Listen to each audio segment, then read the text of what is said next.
BTech, BBA మరియు MBA కోర్సులు 15+ years experience ఫ్యాకల్టీతో పాటు placement guarantee. Kishkinda university, Ballari. నమస్తే రమ్మగారు. నమస్తే జయ. రమ్మగారు, మనము పురాతన ఆలయాలు వాటి స్థల పురాణం గురించి మాట్లాడుకుంటున్నాం కదా. ఏదైనా ఒక స్థల పురాణం గురించి, పురాతన ఆలయం. లక్ష్మీ నరసింహస్వామి దేవస్థానం ఇంకొకటి చెప్తాం. ఇది ఎక్కడుంది? కరీంనగర్కి ఒక 30-40 కిలోమీటర్ల దూరంలో ఉన్న బెజ్జంకి. కరీంనగర్ అంటే తెలంగాణ. తెలంగాణలో చూడు మెల్లిమెల్లిగా ఎన్ని ఆలయాలు కనపడుతున్నాయి. చాలా పురాతనమైన ఆలయము. ఒక పెద్ద బండ మీద పైన ఉంది గుడి. ఇంచుమించుగా ఒక 200 అడుగులు ఎత్తు. 120 ఏమో మెట్లు ఉన్నాయిట. మెట్లెక్కి వెళ్ళిపోవటమే పైకి. అయితే ఈ దీని మీద ఉన్నటువంటి లక్ష్మీ నరసింహస్వామి స్వయంభువు. తొలి కాలంలో ఈ కొండ మీద ఒక గుహలో వెలిసి ఉన్నాడట ఆయన. ఎప్పటి నుంచో ఉన్నాడు. 12వ శతాబ్దం నాటి దేవాలయం ఇది. ఏనాటి 12వ శతాబ్దం? చాళుక్యుల కాలం నాటి గుడి. పురాతన దేవాలయం, అతి పురాతనమైంది. చాళుక్యుల కాలం నాటి గుడి. రామప్ప గుడి పోలికలు కనపడతాయి ఈ గుడికి. ఆ కట్టడము అట్లా కనిపిస్తుంది అనమాట. ఇంచుమించుగా ఒక 17 ఎకరాల విస్తీర్ణం ఉంది పైన ఆ బండ మీద. దీని పెద్దగా గుట్ట అంటానికి వీల్లేదు. బండ మీద ఉన్నట్టే. గుట్ట అంటే ఇంకా ఎత్తుండాలి, ఇంకా కొంచెం. కొండ, గుట్ట, బండ. కొండ పెద్దది, గుట్ట కొంచెం మీడియం. మన యాదగిరి గుట్ట ఉంది కదా, ఇదేమో ఇంకొంచెం చిన్నది. ఒక బండ మీద ఉందన్నమాట. గుండు అలాంటివి కూడా ఉన్నాయి. ఈ కొడకంచి అలా దేవాలయాలు చూడు, అవి కూడా అట్లాగే గుండు మీద వెలిసినవే పైన. అయితే ఈ ప్రాంతానికి మన ఈ ప్రతాపరుద్రుని కాలం నాటి ఒక మంత్రి గారు ఒక ఆయన తను బాగా శివభక్తుడట. ఈ శివభక్తితోటి ఈ ప్రాంతానికి ఆయన శిస్తులు వసూలు చేయడానికి వచ్చి ఇక్కడే ఇది వేసుకుని ఉండేవాళ్ళు, డేరాలు వేసుకుని. ఆయన తనకి ధ్యానానికి వీలుగా లేదని ఈ బండ మీద పైన ఈ గుట్ట మీద ఒక శివాలయాన్ని నిర్మింపచేసుకుని అక్కడ జపం చేసుకునేవారు. శివాలయాన్ని నిర్మించారు, తన కోసం నిర్మించుకున్నారు. ప్రజలు అంతా వెళ్ళేవాళ్ళు. ఆయన వచ్చినప్పుడు కొంచెం నిర్జనంగా ఉండేవారు. ఈయన పైకి వెళ్ళి అక్కడ జపం చేసుకునేవారు. ఈ కొండ మీద లక్ష్మీ నరసింహస్వామితో పాటుగా పురాతన శివాలయం ఉంది. శివుడు ఇంకా ముందరివాడు. అదే శివాలయం కట్టిన తర్వాత ఈయన రోజు వెళ్ళి జపం చేసుకుంటుంటే స్వామివారు ఆయనకి కల్లో కనపడ్డారట. నేను ఇక్కడ గుహలో ఉన్నాను, నన్ను చూడమని. ఆ గుహలో ఉన్న స్వామిని చూశారు. లక్ష్మీ నరసింహస్వామి ఉన్నాడు లోపల. శాంతంగా ఉంటాడు అయ్యవారు.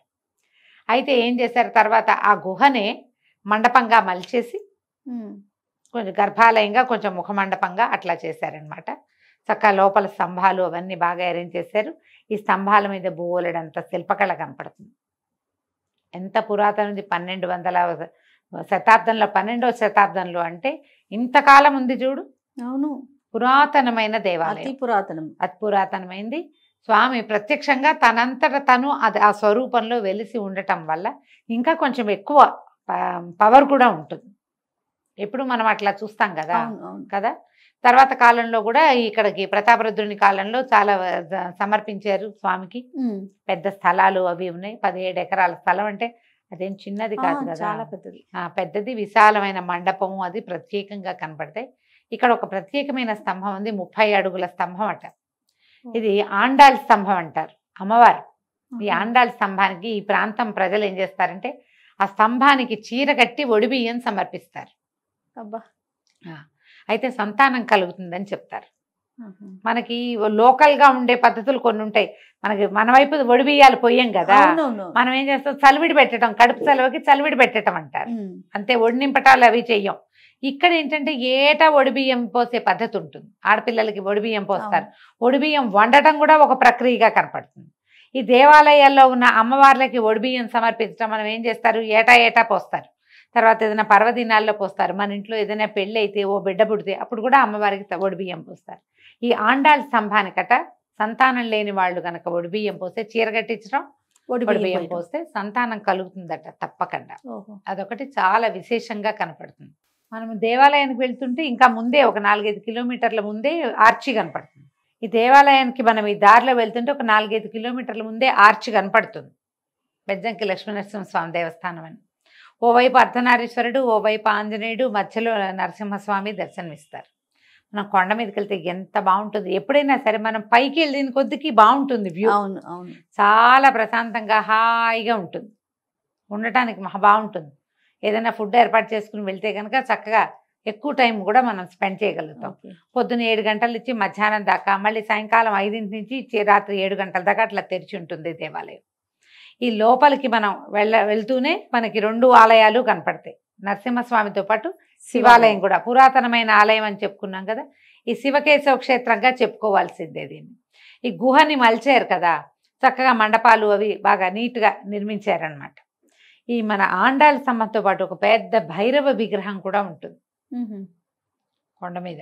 మరి ఎందుకు భైరవుణ్ణి పెట్టారు అనేది పెద్దగా సిగ్నిఫికెన్స్ మనకు తెలియదు, కానీ ఎక్కడైనా సరే కాలభైరవుడు కనపడుతున్నాడు అంటే అక్కడ మొక్కితే దొంగల భయాలు ఉండవు జయ.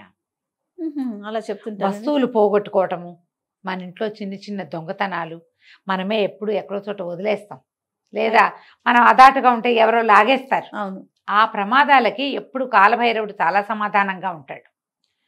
ఇలాంటి చోటకి వెళ్ళినప్పుడు ఒకసారి ప్రత్యేకంగా దర్శనం చేసుకుని ఊరికే అలా వచ్చేయకుండా కాస్త నమస్కారం చేసుకుని ప్రదక్షిణ చేసే అవకాశం ఉంటే ఒక ప్రదక్షిణ చేసి కాస్త కాలభైరవ అష్టకం లాంటిది చదువుకుంటే కాలభైరవ దర్శనం వల్ల మనం వస్తువు పోగొట్టుకోవటం అనే బాధ ఉంటుంది కదా, ఆ బాధ తొలగిపోతుంది. ఓహో.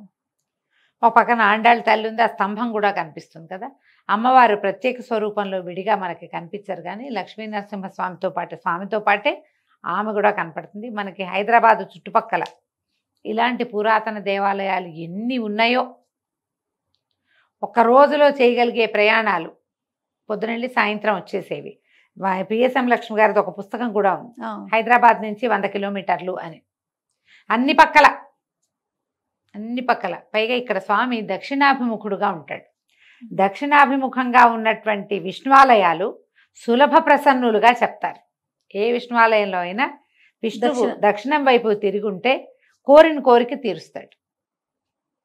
మంచి అవకాశం కదా, చాలా మంచి అవకాశం. ఎప్పుడైనా వెళ్ళి అవకాశం ఉంటే పొద్దున్నే బయలుదేరి వెళ్తే, కారులో వెళ్ళిపోతే కరీంనగర్ వెళ్ళి మనం ఇది చూసి రావచ్చు. కరీంనగర్ నుంచి జగిత్యాల వైపుకు వెళ్తే ధర్మపురి క్షేత్రం కూడా చూసి రావచ్చు. ఇంకా దీనికి దగ్గరలో కొంచెం ఒక రేణుకా ఎల్లమ్మ దేవస్థానం ఒకటి ఉంది, ఎక్కువ దూరం కాదు, అక్కడి నుంచి దగ్గరలోనే ఉంది. ఆ రేణుకాదేవిని కూడా చూసి రావచ్చు. అవకాశం ఉన్న వాళ్ళు ప్రయత్నం చేయండి. మనకేంటంటే చాలా ప్రత్యేకంగా చిన్న చిన్న దేవాలయాల్ని మనం పొద్దున్నే వెళ్తే 12 గంటల అయిపోతే తిరిగి వచ్చేస్తాం. ఆ రోజు రిటర్న్ అయిపోవచ్చు, ఆ రోజే రిటర్న్ అయిపోవచ్చు. మధ్యాహ్నం లంచ్కి ఇంటికి వచ్చేసేయచ్చు. ఏదైనా ప్యాక్ చేసుకుని పట్టుకెళ్తే ఇంకా 2-3 క్షేత్రాలు కూడా చక్కగా చూసి రావచ్చు. 1 డే అవుటింగ్కి ఈ క్షేత్రాలు చాలా బాగుంటాయి. ఇది కొంచెం బండ మీద ఉంది, ఆ 120 మెట్లు ఎక్కేసరికల్లా పైనుంచి మనకి వ్యూ చక్కగా కనపడుతుంది. కొంచెం ఎండలు తగ్గాక వెళ్తే అట్టే ఇబ్బంది పడకుండా చక్కగా స్వామిని సేవించుకుని రావచ్చు. సంతోషం గారు, నమస్తే. నమస్తే.